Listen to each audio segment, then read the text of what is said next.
नमस्कार, प्रतिपक्ष संवाद आप देख रहे हैं। आपके साथ मैं हूं मेघना सचदेवा। नारी काली भी है, नारी दुर्गा भी है, नारी माँ भी है और नारी बेटी भी है। और महिला दिवस पर अगर हम कहें कि सिर्फ आज के दिन हम नारी का सम्मान करें तो शायद ये कहना गलत होगा। इसलिए प्रतिपक्ष संवाद हमेशा ये मुहिम चलाता है। हमने महिलाओं को हमेशा आगे बढ़ाया है।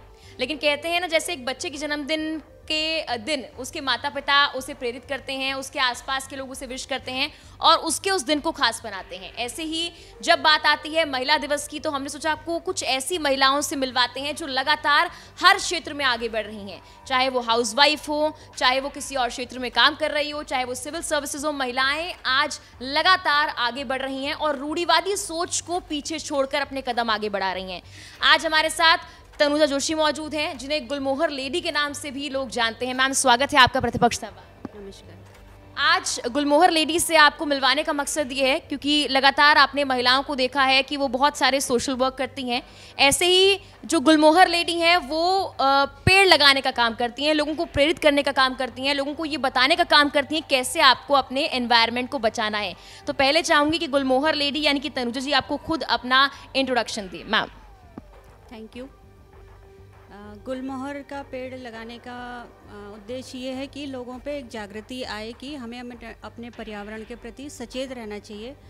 क्योंकि गुलमोहर का पौधा खूबसूरत दिखता है खिलने के बाद, उसकी मेडिसिनल वैल्यूज़ भी हैं और वो अंदर से पोला होता है तो उसके फर्नीचर नहीं होते हैं, तो एक चोरी वगैरह का डर नहीं रहता है, लोग काटेंगे नहीं।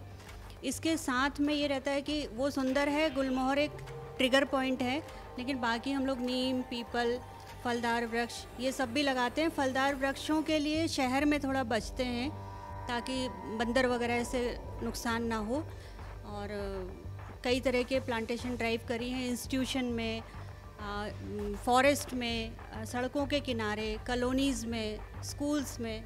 इस तरह से लोग मेरे साथ आते हैं। हम लोग एक मुहिम चलाते हैं कि आप लोग साथ में आइए, तो करते हुए हम लोग अपना कारवां आगे बढ़ा रहे हैं।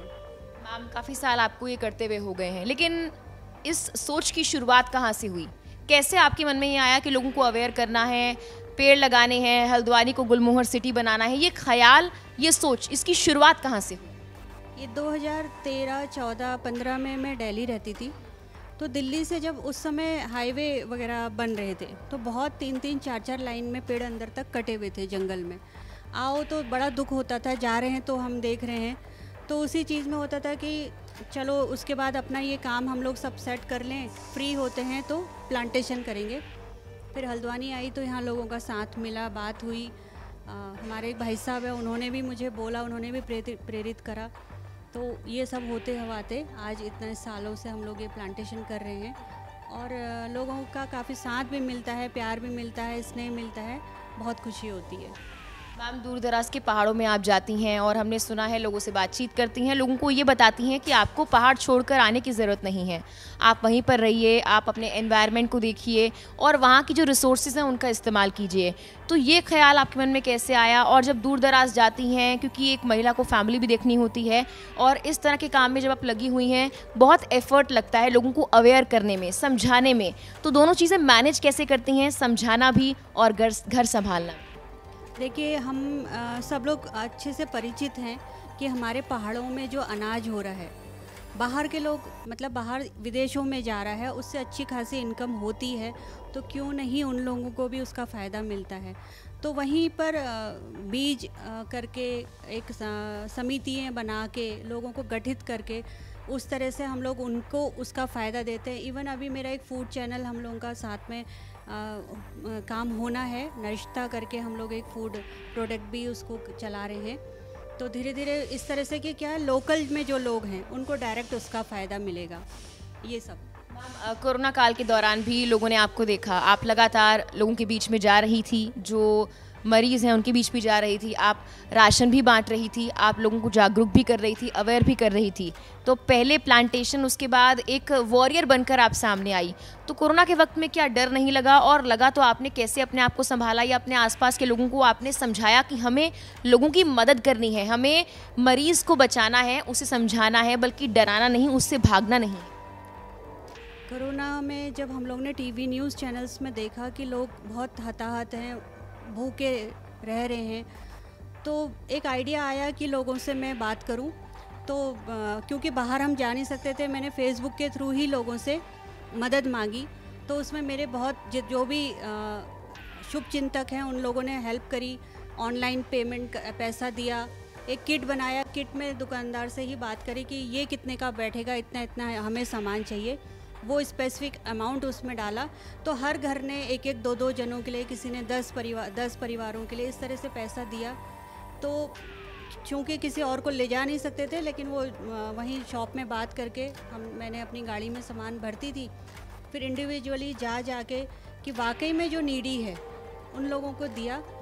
तो यही कर सकते थे, घर में बैठ के कुंठित होने से अच्छा कि थोड़ा आप बाहर निकलो, खुद को भी अपने को सपोर्ट मिलता है, दूसरों को भी उससे सपोर्ट मिलता है, यही जीवन है। मैम, आप एक अवेयरनेस कैंपेन के साथ साथ एक बिज़नेस भी चलाती हैं, आप एक बिज़नेस वुमन भी हैं, और आज के वक्त में भी चाहे हमारा समाज काफ़ी आगे बढ़ गया है, लेकिन बिज़नेस वुमन के लिए चुनौतियां बहुत हैं। जैसे कि मैंने आपसे पहले पूछा कि आप लोगों को समझाती हैं पहाड़ों में जाकर, मेरा वो सवाल पूछने का मकसद यही था कि अगर कोई आदमी समझाने जाता है तो आज भी लोग अलग मानसिकता रखते हैं, और कोई औरत समझाने जाती है तो अलग मानसिकता होती है, उसकी बातें कम मानी जाती हैं, भले ही हम जितना मर्जी कह लें कि समाज आगे बढ़ गया है। ऐसे ही एक बिजनेस वुमेन जब लोगों के पास जाती है अपने बिजनेस को आगे बढ़ाने के लिए, तो उसे बहुत चुनौतियां झेलनी पड़ती हैं। इसीलिए कहते हैं कि महिलाएं इन चुनौतियों को पार कर आगे बढ़ रही हैं, और आप भी शायद चुनौतियों को पार कर आगे ही बढ़ी हैं। तो क्या आपके एक्सपीरियंस रहे इस बिजनेस को लेकर, बिजनेस वुमेन बनने को लेकर, आप यहाँ तक कैसे पहुँची? देखिए, बिज़नेस तो मेरे पेरेंट्स का, मेरे फादर का था। तो एक तो वही थोड़ा शायद हमारा पले बड़े हम उसी माहौल में हैं। दूसरा, घर में भाई थे, पिताजी थे, उनके फ्रेंड्स वगैरह आते थे, तो कभी ये चीज़ का हम लोगों को आभास नहीं होता था कि मैं लड़की हूँ और वो लड़के हैं। बेशक क्योंकि हम इस समाज में रह रहे हैं, तो उन लोगों को एक रहता था कि भाई बाहर नहीं, ज़्यादा देर तक नहीं रहना, ये वो सारे संस्कार थे। पर फिर भी आज के दिन भी मुझे किसी आदमी में या मुझ में कोई फ़र्क नज़र आता नहीं है जो प्रकृति के अलावा है। जो प्रकृति प्रदत्त है वो तो हमें है फ़र्क, लेकिन सोच में या बात में, क्योंकि कई बार तो मुझे उस बात में वो होता है कि ये आदमी बन कैसे गया, क्योंकि उन लोगों की मेंटलिटी ऐसी होती है, ना वो सपोर्ट कर सकते हैं, ना उस लेवल में किसी को आगे बढ़ा सकते हैं, तो वो तो कहीं बात करने लायक है ही नहीं।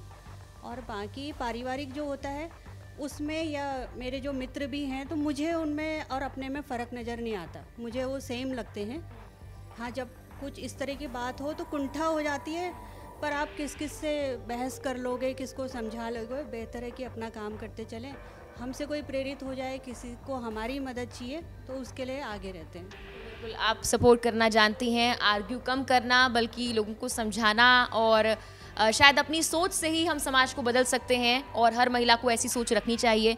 मैम, आपका जो मिशन है हल्द्वानी को गुलमोहर सिटी बनाने का, आपने बताया कि काफ़ी साल हो चुके हैं, आपने जिक्र किया काफ़ी प्लांटेशन ड्राइव्स की हैं, लोगों की मदद भी मिल रही है, लेकिन ये जो मिशन है कब तक प्रॉपरली अचीव हो पाएगा? क्या लगता है कितने और साल लग जाएंगे, या आने वाले सालों के लिए क्या तैयारी है गुलमोहर को आगे बढ़ाने के लिए, इस मिशन को और ज़्यादा आगे बढ़ाने के लिए? देखिए, इसमें पर्सन टू पर्सन डिपेंड करता है कि कितने लोग आपके संग आना चाहते हैं, करना चाहते हैं। बाकी हम तो कर ही रहे हैं, और आए, मैं 2 लगा पा रही हूँ तो 4 लग सकते हैं, फिर 6 लग सकते हैं।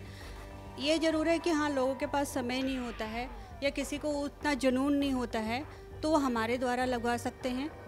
तो ये अभी भी जागरूक होने की आवश्यकता है, पर अब ऐसा है कि अब लोग इसके प्रति अवेयर हो रहे हैं, काफ़ी काम हो रहा है, हर कोई कर रहा है, चाहे होड़ में कर लें, या चाहे किसी को मन है लगाने का तो कर लें, किसी का बर्थडे है, किसी के यहाँ पुण्यतिथि है, तो कोई भी ओकेज़न हो उसमें पेड़ लगाएं, कहीं तो हम जाके स्थिर हो पाएंगे इस स्थिति में। बिल्कुल, देखिए, जो प्रकृति प्रेमी हैं वो जो गुलमोहर लेडी हैं उनसे जुड़ सकते हैं। अगर आप चाहें तो प्लांटेशन कर सकते हैं, बर्थडे के दिन या किसी खास बनाना है तो आप प्लांटेशन करिए। आखिर मैम, सवाल ये है आपसे, क्योंकि महिलाएं जो हैं वो लगातार हर क्षेत्र में आगे बढ़ रही हैं, समाज की रूढ़िवादी सोच को पीछे छोड़कर वो आगे बढ़ रही हैं, और आप जैसी महिलाएं उन सभी महिलाओं को प्रेरित करती हैं जो शायद अब तक आगे निकलने का सोच नहीं पाई थी, तो उन महिलाओं के लिए संदेश क्या है? उन महिलाओं के लिए, चलिए, वो काफ़ी समझदार होते हैं, करते हैं, पर स्थितियाँ कुछ ऐसी हैं कि नहीं कर पाते हैं। आगे आने वाली पीढ़ियाँ हैं, जो गर्ल्स हैं, उनके लिए मैं यही कहूँगी कि आजकल की चमक दमक के प्रति आकर्षित ना हो के एक कहा जाता है ना कि आप विदुषी होंगी तो सुंदर लगेंगी। तो आप अपने करियर में, अपने संस्कारों में, अपने अचीवमेंट में, या आप जो करना चाहते हैं उन सपनों में ध्यान दीजिए, तो कहीं ना कहीं मंजिल ज़रूर मिलेगी। किसी वजह से दबे छुपे या किसी प्रॉब्लम्स में हैं तो उसके लिए वो बात करें, कहना सीखें, बोलना सीखें, वो ज़रूरी है। आखिर फिर लाइन वही है कि आप विदुषी बनेंगी तो सुंदर लगेंगी। धन्यवाद मैम अपना वक्त देने के लिए, और आपको भी और सभी महिलाओं को महिला दिवस की हार्दिक शुभकामनाएं हैं।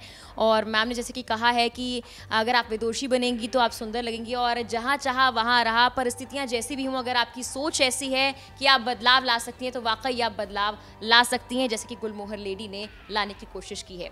फिलहाल के लिए इतना ही। आप देखते रहे प्रतिपक्ष संवाद। नमस्कार, धन्यवाद।